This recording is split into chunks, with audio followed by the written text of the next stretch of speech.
Grazzi li għaziltu li tkunu maħna illum f'Xtra sajf. Tista' tgħid li għaddejna ftit ġranet ta' sħana, issa għandna ġranet iktar aċċettabbli.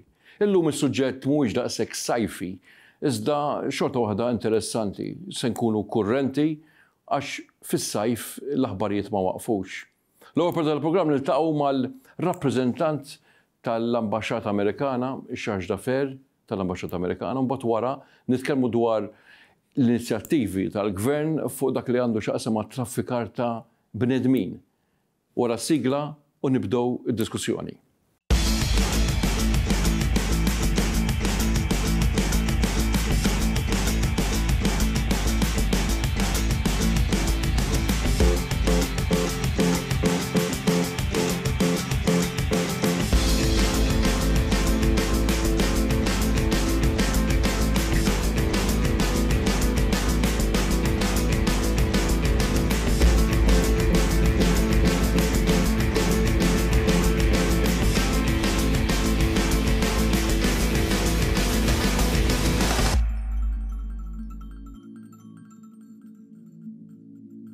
Grazzi tal-li bqajtu magħna, infakkarkom li taraw Xtra sajf dejjem fuq TVM, repetizzjoni tvm.com.mt, repetizzjoni maltatoday.com.mt. Magħna fl-istudio ix-Charge d'Affaires tal-Ambaxxata Amerikana, Mark A. Shapiro għaluli mhux Shapiro SCH. U se nitkellem bl-Ingliż, ma għandi nifhem li se niftehmu. Thank you for being with us.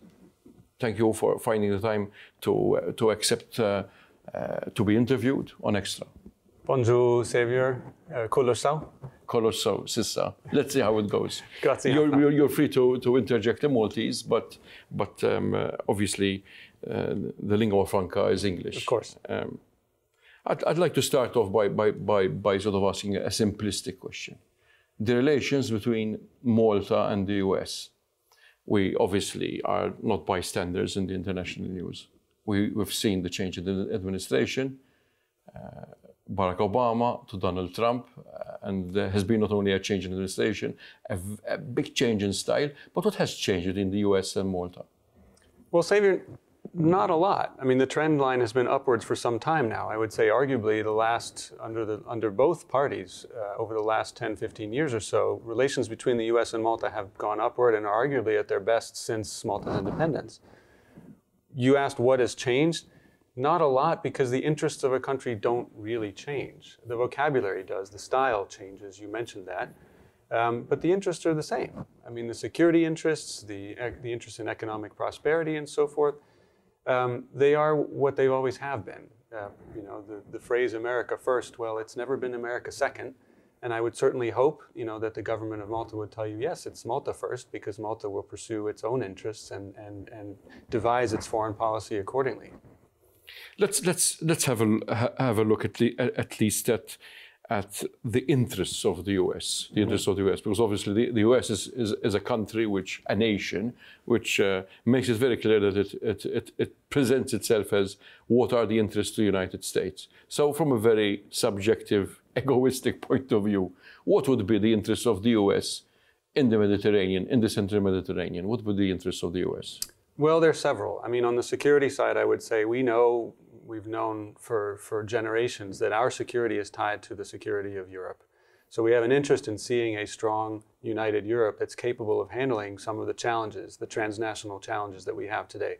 Migration, smuggling, trafficking, money laundering, you name it. The list is long. When people come from Washington and they ask me, okay, what do we do here? Why do we have an embassy in Malta? I often start with a map and I say, look at where we are. What do you think the challenges are?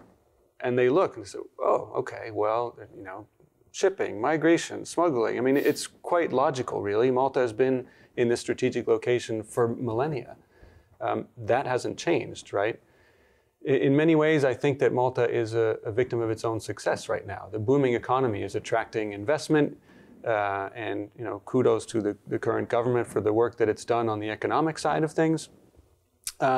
But you can't attract the good without the bad. You know, I mean, that's the reality of an economic surplus, an economic boom. In order to have a strong Europe, you have to work one-on-one with sovereign states. You can't have a strong, unified Europe as a coherent actor unless you have states that are strong and have a political mandate and are able to make decisions and work in concert with others. That's what we're doing here. So we'd like to see, we do what we can to reinforce Malta's capacity to deal with some of these challenges as the southern flank of Europe, obviously, between two different worlds, as it were. And that's really where the security side fits into it. Obviously, it's difficult for one country to lecture to another country, but obviously, as journalists, we can, pontificate a little bit. On the issue of migration, the US administration has changed its policy dramatically in the sense that it's been very tough on the arrival or the influx of, or the acceptance of migrants, Mexicans, it could be any other nation. And we are facing a situation in Malta where we have an economic boom, as you have mentioned, but we also have a situation where we also have an issue with regards to migration. Mm-hmm. Now, there are two sides to the coin. There are those people who argue we have the capacity, we should offer solidarity, we need these people to even to sustain our economy, and those who argue we should be more cautious. In all this melee or melange, what is the situation? How do you look at things? How do you view things? Xavier, the first thing I would say is we've been wrestling with this for years, and it's something that the Obama administration was dealing with as well. There may be a change in substance, but more there's also a change in the rhetoric and in the style that we approach this issue. But we believe very strongly in legal migration. We are a nation of immigrants, right? That has enriched our country and continues to enrich our country. It's what do you do about illegal migration, irregular migration, and how do you manage this? And how do you manage it in the most humane way possible? You can see we are an open society. You can see our struggles with this. We're proud of being an open society. We'll get there. We will figure it out. We do need immigration reform in our country. That's something both parties have said. They haven't managed to come together in Congress to actually get it done yet. The president is pushing for that. And switching over to Europe, it's the same issue, right? And each country is a sovereign country. And in both cases, definitely the criticism towards European governments and American government is that it's far from humane, the way people in transition are kept, detention centers, etc., etc. We don't have time to go into this. Mm-hmm. But the issue here isn't there a question of a rather counter argument? I recently have been to the States, and it's literally very difficult to meet a Native American. From the taxi you get from the airport, to the receptionist, mm-hmm. to the chambermaids, to the people in the restaurant.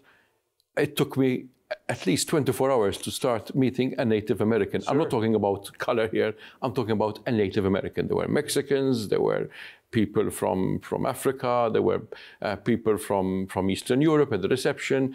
It was very much, in a way, we have in a way a very similar situation. So how do we find this balance? It's a very, very difficult balance. In a way, Malta and the United States have similar experiences. You've been at the crossroads of all these influences historically for millennia, right? You have to do it in the most humane way possible. Of course, under international law, if people are fleeing war and violence and oppression, they have a right to request asylum and be granted refugee status. That I don't think there's any disagreement on in the international community.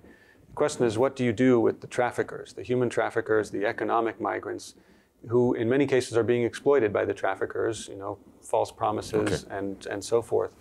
And that creates a challenge because economic migrants do not have an inherent right under international law to just arrive and work and live in a new country. Well, let's talk about a situation here.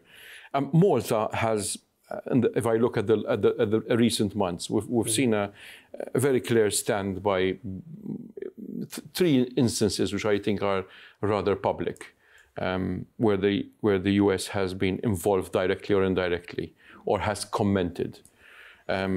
one of the most glaring, or I would believe, is the customs haul of drugs at the Freeport, where the US has been active in aiding the customs authorities in seizing drugs.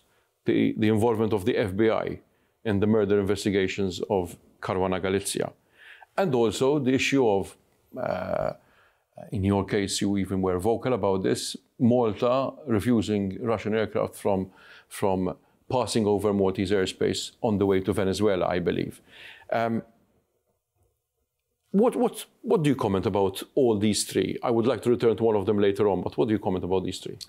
Well, let me take the last one first, I would say. You know, you have a clear example. Talking about the Russian aircraft. Yes. Yeah, you have a clear example of Malta doing the right thing, supporting the agreed upon European Union policy to support the government of Juan Guaido and oppose Russian interference in supporting Nicolas Maduro. So we commended Malta for that. That was a brave stand. We're surprised that more European countries didn't show support for it, since it was their position as well. But that was a great stand, and you see a pattern now at the UN under sanction with the sanctions proposal that the Maltese brought forward, of Malta trying to do the right thing, playing a positive role in the international community, and Russia blocking that because apparently they have an interest in dividing and weakening countries of the European Union.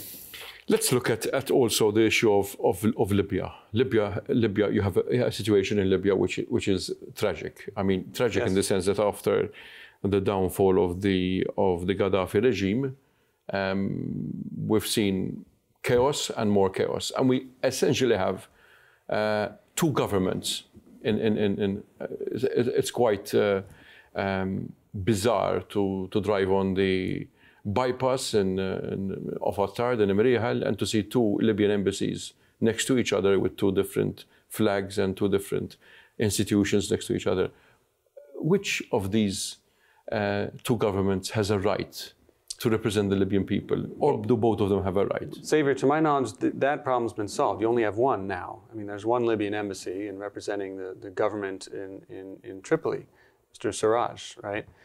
I would say, first of all, that Malta has outstanding contacts, knowledge, and relationships regarding Libya. And we deliver this message all the time to our friends in the North Africa Bureau in the State Department. Hey, anytime you guys come to the region, stop by here, talk to the Maltese business community, talk to the Maltese government, because this is on your doorstep and it is arguably your #1 foreign policy priority. In Libya, there has to be a political solution to this. There is too much outside interference propping up both sides. Clearly, Haftar miscalculated and believed that he was able to seize control of the entire country, whether it's just a miscalculation or he had the wrong people whispering in his ear, encouraging him to do this. But obviously, he failed. But let me stop you on this. General Haftar is a man who obviously has a militia behind him, and is reportedly quite close to the Russians also. At one point, he was very close to the Americans, but now he seems to be closer to the Russians. This obviously worries the US, doesn't it? I would refer to what I mentioned just earlier. There is too much outside interference that is having a malign effect, a negative effect on the situation in Libya. There needs to be a political solution. We've worked very hard on this to support the UN Special Representative, Salameh, to try to bring the sides together and have a government of national unity of some kind. Unless the actors on the ground come to believe that they have more to gain by doing that, and they get to a point of conflict fatigue, it's going to be very challenging for that to happen. So we want other nations, we want the actors that are supporting both sides of this and feeding the militias to support us on this and to support the efforts of the United Nations. That's the only way out of this. But the fact remains that at the end of the day, one of the biggest issues with regards to Libya was there was some kind of consensus not agreed to. Let us remove the Gaddafi, but nobody thought about plan B. What happens next? Isn't this one of the biggest problems with regards to European, US policy? We go in, we change or we, decapitate the demagogues, the dictators, but we don't then have no idea what's going to happen next. Isn't this a fundamental problem? See what happened in Iraq before there was some measure of stability. We certainly have some experience with this. I think the record shows that we were quite skeptical at the time when the Europeans took the initiative in intervening in Libya. But we are where we are now. There's not much point in talking about the past. We have to try to figure out a way forward. And how do you create stability, and how do you create a situation where people are safe? I mean, the attack on the refugee facility, the migrant facility in Tajura, that's appalling, right? So basic safety and security and stability needs to return in order to make progress. You mentioned migrants. It's very clear that migrants are basically not being forced to leave from their homeland or from their homes in their own countries, whether it's Western or Eastern Africa or Central Africa. These are people who are suffering economic deprivation, war-torn countries. They want a better life. They seek a better life. They arrive in Libya. They pay large sums of money to cross a sea. Some of them arrive, some of them do not. Some of them arrive at our shores. And then to make matters worse, we also are faced with the box between Italy and Malta, or between the international community. What's your take on this? What would you, are you just bystanders in all this and just saying, oh, let's see what happens next? We're certainly not bystanders. I mean, this is primarily a European issue when you talk about migration in the Mediterranean. How are the countries of the European Union going to deal with this, right? Obviously, it would be much easier. We understand very well the frustration that, for example, the Prime Minister expressed in January. We had a New Year's meeting with him, and he sort of expressed, frustration that Malta was being left alone to deal with this. And it's been difficult since the Italian elections of last year. Malta and France have played a very positive role in this year and last year, but it would be much easier to manage this if the countries came together with a unified policy of migration, how to manage this. How do you change the situation on the ground? Human traffickers, a lot of money involved. You're talking about very organized crime. How does the US come in here? Is the US interested in sharing intelligence, sharing information about this organized crime? Well, we have an interest in Malta's stability and Malta's success, right? So if Malta risks being overwhelmed, and I would say the numbers are way up this year, about 300%, I think, increase over last year. The numbers are up, but the politics are up as well, so that creates a challenge. If Malta risks being overwhelmed, then we are doing and will continue to do whatever we can to support programs of integration and the capacity to actually process all of the migrants. The agreement between EASO and the Refugee Commissioner's Office, that's a great step. For example, that increases the capacity of the Refugee Commissioner's Office to manage the applicants. Libya doesn't only offer an issue or a threat or a challenge with regards to migration. There's also the issue of other problems. Oil smuggling, arms smuggling, drugs. Now, these are issues which also attract the attention of the US. What can you tell me about this? Is it a reality, is it just a perception, our imagination that this is a problem? Oh, it's a reality. It's certainly not your imagination. I would say, you asked about the trafficking in persons aspect to this on migration. Yes, unfortunately, there are people, unscrupulous people, who will profit off of the desire for people to find a better life, right? And there's a legitimate question that some of the NGOs need to ask themselves about whether they are adding to this, whether they're creating an incentive, right, to unwittingly assist the traffickers. That's a tragedy. If people undertake this very dangerous journey in a rubber boat that's not up to the task, that is a human tragedy. Before I go for a short break, specifically about oil smuggling, arms, and drugs. 3 items. Let's leave human trafficking or migration by the side for a minute. These 3 issues. How serious are they? How serious are they? And of what concern? Is this a concern also for the US? Absolutely, it is. Not only because of the security of the Central Mediterranean. I mean, what we've done in cooperation with Malta is launch the Central Mediterranean Security Initiative. This happened, we started this in the spring of 2018. Second edition was this year. Side by side, in partnership with Malta, convening working level actors, working level customs officials, police, and so forth, from Italy, France, Malta, of course, Tunisia, Libya, Is it Egypt. only a talking shop, this? Absolutely not. We found a weakness. We found a gap in conjunction with our Maltese partners, that these are working level people that the coordination sometimes can be as easy as having the right phone number. Okay, we see a suspicious vessel or we see a boat full of migrants. Who do we call? In the Egyptian Coast Guard, for example, right? And that's made a big difference already. We've gotten some. How serious is the oil and arms smuggling? I don't have a figure for you of how much it's worth, but when you have oil coming out of a place like Libya where it is often subsidized, there's an opportunity there. You have instability. It is in violation of United Nations sanctions on Libya. So it is a problem, and that brings you to the latest sanctions designations effort by Malta at the United Nations Sanctions. We'll get to that later. Okay. Ħannaddu għal-break, infakkarkom li taraw Xtra Sajf magħna fl-istudio Mark A. Shapiro, il-Charge Affair tal-Baxxata Amerikana. Ibqgħu magħna wara l-break, għandna diskussjoni interessanti u nibdew mill-ewwel feature wara l-break qasir fejn se nitkellmu dwar xi ħaġa fejn li ovvjament ġraw dal-aħħar ġimgħat li tikkonċerna Malta u kif ukoll il-kwistjoni tal-hekk imsejjaħ smuggling ta' żejt, il-beħ ta' żejt fuq l-ibħra mill-Libja.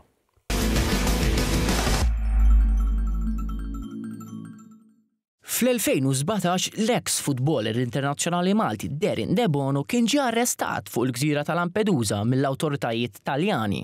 Huwa kien ġie arrestat fuq allegazzjonijiet li kien parti minn grupp ta' kriminali internazzjonali involuti fir-riċiklaġġ u kutrabandu ta' żejt minn żawwija fil-Libja lejn l-Italja u pajjiżi oħra Ewropej. Bażikament ġew arrestati tal-li faċilitaw it-traffiku taż-żejt mill-Libja użaw vapuri Maltin ta' De Bono, allegatament ta' kumpaniji tiegħu li għadhom impounded Malta u li mbagħad intużaw biex dal-żejt imur l-Italja. L-investigazzjoni ta' sentejn mill-awtoritajiet Taljani mlaqma Operation Dirty Oil kien żvelat kif Derin De Bono, flimkien ma' Gordon De Bono, kienu jieħdu sehem f'laqgħat l-Italja mas-sensar Marco Porto u kif wara kienu jiltaqgħu mal-hekk imsejjaħ re tal-kutrabandu Fahmy Slim bin Khalifa. Skont l-investigazzjoni, Gordon De Bono kien juża l-kumpanija tiegħu Petro Plus Limited sabiex joħroġ invoices folots. Filwaqt li Derin De Bono u l-assoċjat tiegħu Nicola Orazio Romeo kien juża l-kumpanija Oceano Blue Trading Limited kif ukoll kumpanija offshore sabiex jaħbi l-flus użati u biex jitħallas bin Khalifa. Meta ż-żejt kien ikun maħżun fuq il-baħar u miksub mis-sensar porta, huwa kien juża d-dokumenti folots ta' Petro Plus Limited sabiex jaħbi l-oriġini taż-żejt.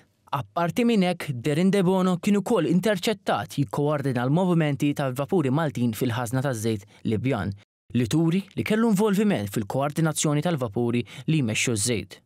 Fil-proċess ta' dan kollu, De Bono kien issanzjonat mill-Istati Uniti. B'dawn is-sanzjonijiet jaffettwaw n-negozju tiegħu, kontijiet bankari u l-vapuri tiegħu. L-iżvolta mbagħad fl-istorja hija li l-Amerikani li għandhom interess fit-traffikar ta' prodotti illegali hawnhekk żejt, droga, affarijiet oħra li jistgħu jiġu traffikat fil-Mediterran.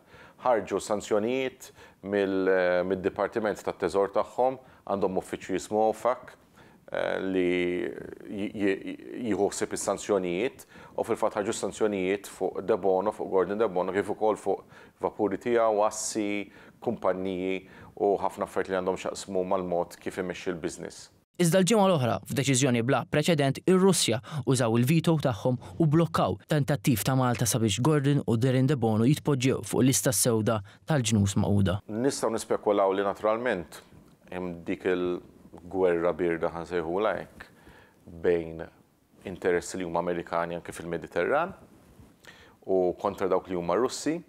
Hemm l-interessi tar-Russja viżavi l-Libja wkoll fejn hemm fazzjonijiet differenti li huma leali lejn ir-Russja għandek. Naturalment minnaħa għandek il-gvern rikonoxxut min-Nazzjonijiet Uniti, naturalment mill-Amerika wkoll. Minnaħa l-oħra għandek l-Armata Nazzjonali Libjana ta' Khalifa Haftar li għandha wkoll relazzjonijiet iżjed viċini mar-Russja. Allura nistgħu naraw dik id-divide tintlab ukoll f'da xenarju f'dil battlefield Libjana.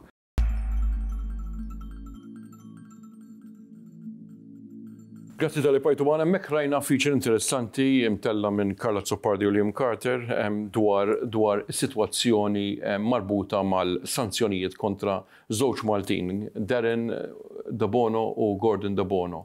Sanzjonijiet li seħħu bl-inizjattiva tal-Istati Uniti, u mbagħad kien hemm l-iżvolta ta' dal-aħħar li mod sorprendenti l-istampa lokali ma tantx rapportata li kien hemm attentat mill-Gvern Malti biex ikun hemm sanzjonijiet tal-UN fuq dawn iż-żewġ individwi appoġġjata mill-Ingilterra u mill-Istati Uniti u mbagħad imma vitojata ġifieri litteralment ibblokkjata mir-Russja.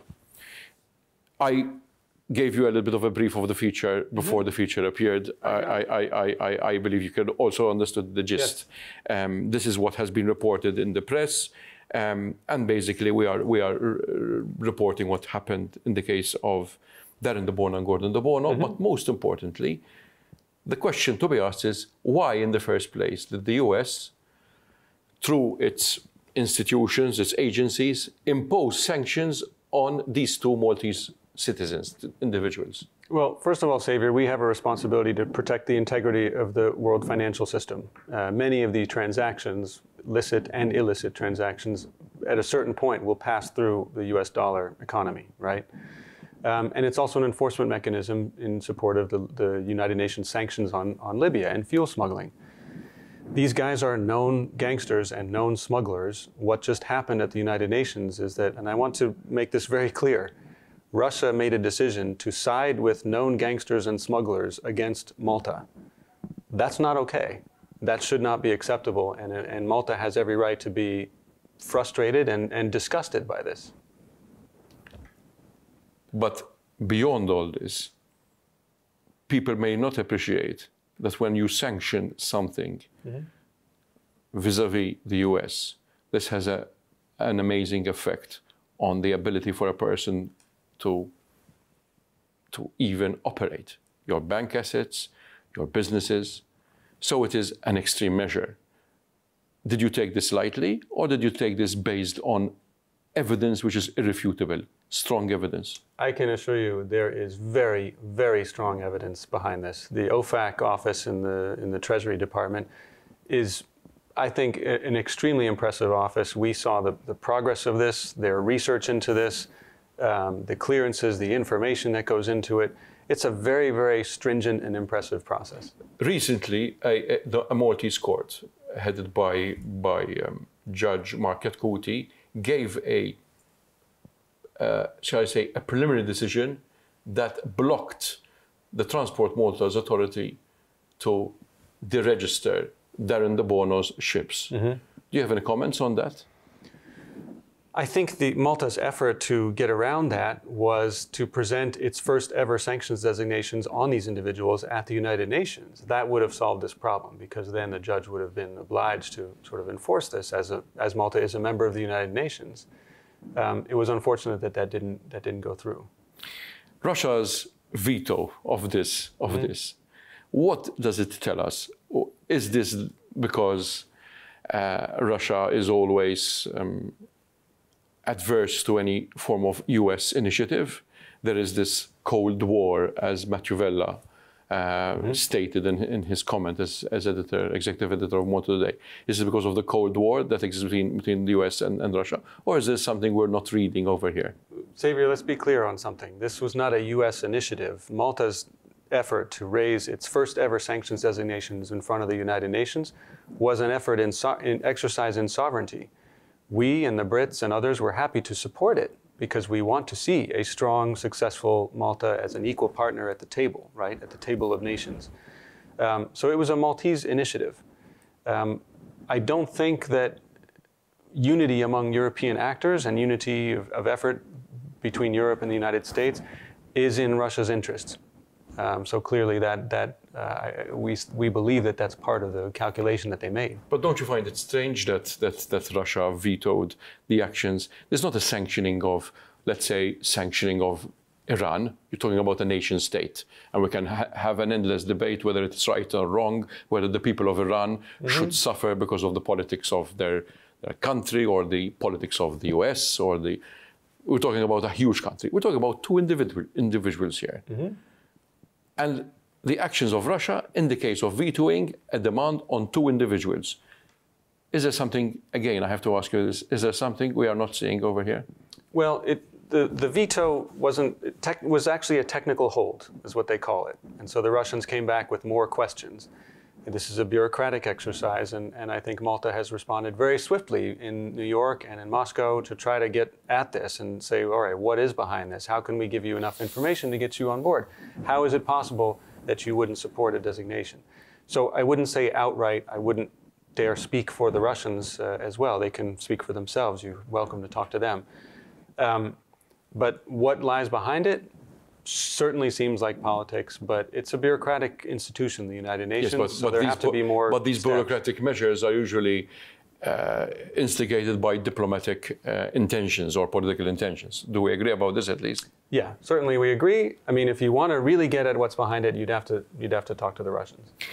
Ikolli nżid li xtaqna nitolbu il-kumment ta' Carmelo Bera, il-Ministeru l-Affarijiet Barranin, offrejni lu kull forma ta' komunikazzjoni, telefon, Skype, għalli qiegħed New York. Jien xi kultant ma nistax nifhimha di li jkollok bżonn kumment u jsibuha daqstant diffiċli biex ikollok kumment uffiċjali. Imma di biex l-affarijiet ikunu ċari, biex ma naħsbux li sempliċement qed nivvintaw dell-istorja minn żnieda.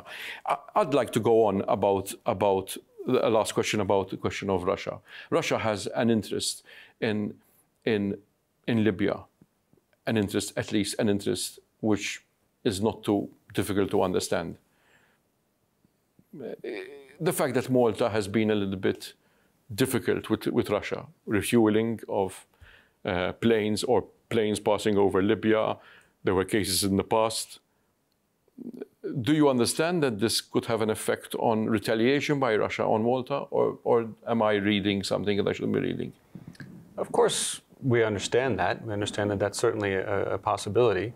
Xavier, we live in a world right now that is defined by great power competition, especially in the central Mediterranean. So Malta should do what's in Malta's interest to do. We hope that that also means doing the right thing, but Malta's compass, Malta's sort of moral and political compass on this issue has been very clear. So we're happy to support. We're happy in partnership to do whatever we can to support and grow the capacity of Malta to handle these threats. Let's move on to something else. One of the things which really attracted my attention, particularly my attention, I'm not sure if other journalists did read this, but when there was the murder of Daphne Caruana Galizia, the swiftness of the FBI to offer their services was something incredible.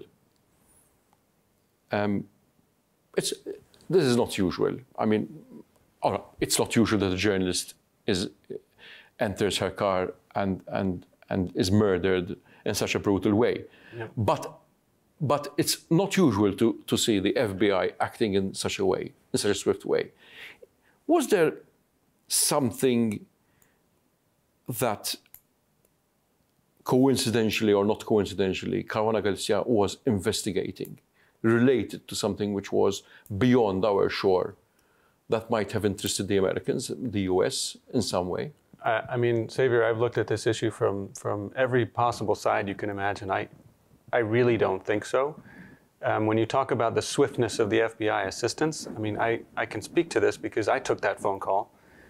It was a request. We didn't immediately offer. You know, as countries do in situations like this, you say, all right, anything you need, just give us a call. But we were asked for some assistance. The FBI, our regional folks are based up in Rome. They come down here all the time. It was a fairly easy phone call to make, so in real time. And we're happy to help. And we were happy to help in this first phase of the investigation. Obviously, not just in the case of Daphne, but across the board, there's a challenge here in rule of law. You have to really get this case closed, get it moving. I'll ask you the question another time and make it clearer. Perhaps maybe I wasn't clear. Could it be that the fact that Caruana Galizia was investigating, and unfortunately we don't know because the computer ended up somewhere in Germany. The Germans, I'm not too sure, are too interested in the computer, and then a lot of other people know it, but not those who should. If she was investigating things related to the subject we've just heard about, Could it be that the US knew something that we don't know as journalists that about her work, good or bad? Xavier, I don't put too much stock in conspiracy theories. It was really much simpler than that. You know, partner country has a major crisis to deal with all of a sudden. They ask for assistance. We provide the assistance. We do whatever we can to help with the investigation and move this case along through evidence, through trial, through conviction. What other agencies, American agencies, are presently aiding Malta, not only in the sphere of security? What other agencies are presently active? Well, there's many. I mean, for example, the Drug Enforcement Agency, they are based up in Rome as well, but they come down regularly. A great relationship with Customs and police. Some of the seizures that you've seen, these record drug busts over the last year, Malta Customs has been doing a really good job with this. Because it's a major transshipment port, right? So you look at balancing growing capacity with sharing intelligence, right? If we have specific information on containers that are coming from a particular country. Do these seizures make a difference, or do they don't make a difference? I think every seizure makes a difference. I mean, every time you can take hundreds of millions of synthetic opioids off the streets that are headed for Western Europe or North America, you've made a difference. Is it ever enough? I think you have to stay on it. You have to stay on top of it. One last issue before we close. Beyond politics, you also there are two interests which are related directly or indirectly. One is the fact that, strangely, I wouldn't say in a negative way, you also present a music program on a local radio station. What's the reason? How did this come about? Well, I'm happy to promote the show. Thank you for that. Basically, I tell everybody at the embassy, all the Americans, you must do some form of outreach, right? Get out into the community. What that looks like is up to them. I want people to find something that makes them happy. So some go and speak to student groups about whatever, sports or something. Some volunteer, right, at shelters, or some volunteer at the animal rescue centers. My contribution was, I love music. It's very much my drug. And so I wanted to do a radio show. And so I asked about it. And One Radio Malta had a show at the time called Connect Africa, which was started by Father Mintoff and the Peace Lab originally.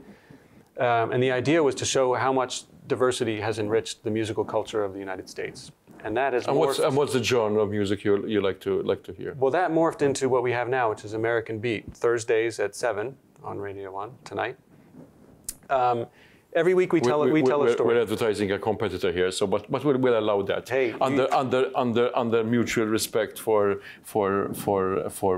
good music, good choice of music. Xavier, I'll have to listen to see if your tastes are really that refined. For one final question, your wife is also involved in a totally different, non-political, non-international sphere, art. Why? Why? Well, I mean, she is a genius and I think a visionary. Of course, I'm quite biased. When it comes to contemporary... Those are very nice words for your better half, right? Contemporary art and photography. And so she has done a lot to connect up-and-coming Maltese artists with international artists. The show that's running now at Blitz, which is where she works in Valletta, which is a really cool show. There's a Canadian artist, we just had the opening last week, who is also working on something. She's going to be featured at the Museum of Modern Art in New York. So this is really helping put Malta on the map. Very good. One last comment. How do you see things developing with the fact also that we still don't have an official ambassador representing the US here in Malta? What's happening over there?